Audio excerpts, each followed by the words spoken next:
If you want to test your shot making and cue ball control skills, try the Spot Shot Challenge.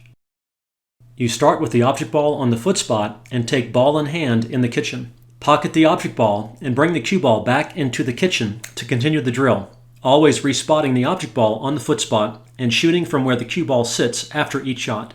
Obviously, the goal is to pocket as many as you can in a row. Your run ends with a miss or if the cue ball doesn't return to the kitchen. The current unofficial record is 24, set by Skyler Woodward on June 16, 2019. If you want to attempt the challenge, I have some useful advice and strategy that might help. First, you should know where to place the cue ball to improve your chances for making the first shot. This is the ideal spot with the cue ball on the head string, about a ball inside of the first diamond line. From this position, the shot calls for a perfect center-to-edge half-ball hit, which is very easy to visualize. You simply aim the center of the cue ball exactly at the outer edge of the object ball, which is very easy to see. Now let's look at different options for how to play the first shot to give you a good look at the second shot. The simplest approach is to use a touch of inside spin with the right speed to bring the cue ball back to about the same spot. That way, every shot will be similar. If you use a little more inside spin, you can go above the side pocket, resulting in a good cue ball line for the next shot over a bigger range of speeds. The downside is flirting with the side pocket. If you hit the point, the run will likely end. Another starting option is to use outside spin to go to the other side of the table into the line of the next shot.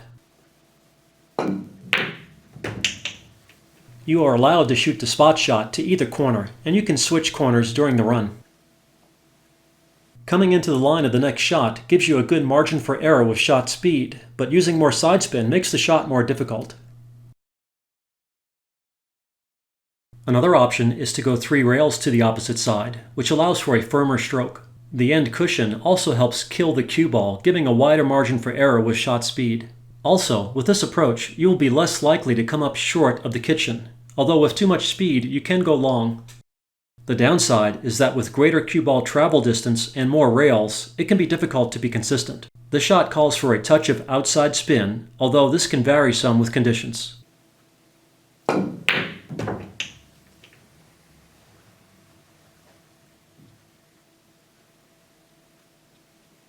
With a little more outside spin and a little more speed, you can also go 4 rails into the line of the next shot. Again, coming into the line gives you a good margin for error with speed, but this shot comes a little too close to the corner pocket for comfort. The possible run-ending scratch is too risky.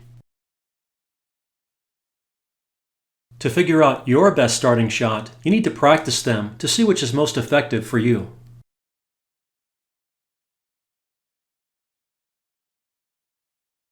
Before taking the challenge, it can help to practice how you will change your shot based on where the cue ball ends up. If you end up outside of the ideal line, you can aim for a slightly fuller hit inside the edge of the object ball. You also no longer need a touch of inside, which is nice. With a slightly fuller hit, you need to use a little more speed.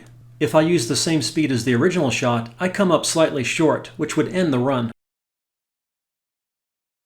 Here, I use a little too much speed, which takes me past the ideal line for the next shot, but at least I get to continue the run. If you end up inside of the ideal line, there are a couple of options. One is to just use a little more inside spin to get back in line. This shot requires a thinner hit with an aim slightly outside of the edge of the object ball.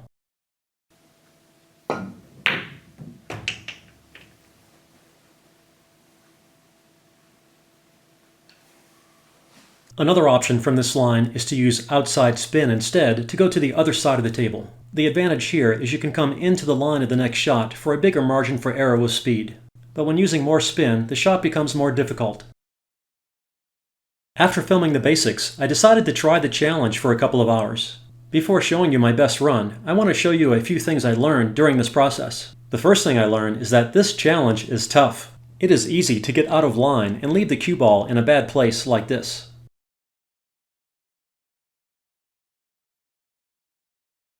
And as we have seen, it can be difficult to control speed accurately. Again, if you come up short, the run ends. When the cue ball is close to the end rail, using side spin can be dangerous since the cue is elevated more, which makes aiming with side spin much tougher. From a position like this, it is best to use no spin and take the 4-rail path to the other side of the table. But speed control can be an issue here also. Here are some good examples from bad cue ball positions close to the end rail, inside the ideal line, where using no side spin with more speed to go to the opposite side of the table is a good approach.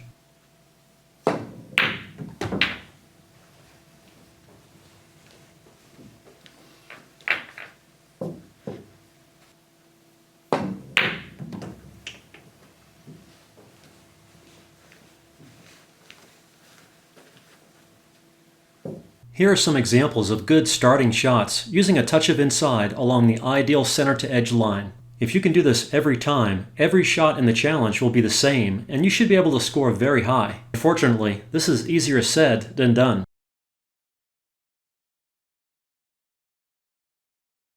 During my couple of hours of filming, the best I could do with the challenge was a score of 6. I hit the first shot very well, resulting in a second shot very similar to the first. I used a little too much inside on the second shot, but I ended up with a good line again for the third shot, which I hit well.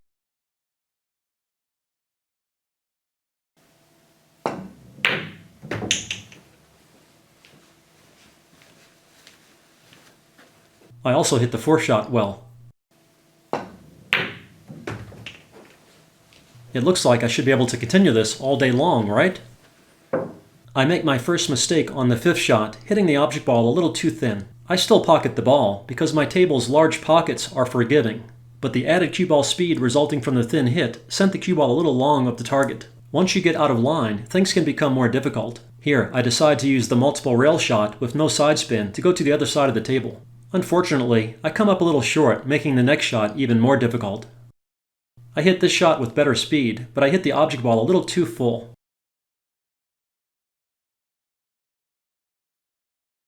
I hope you decide to try the challenge. It is fun, and it is excellent practice for shot making and cue ball control. If you beat my score of 6 or Skyler's score of 24, post a comment below. Better yet, post a video showing off your skills. If you do, please share your video link in the comments so I and others can check it out. Good luck from Dr. Dave.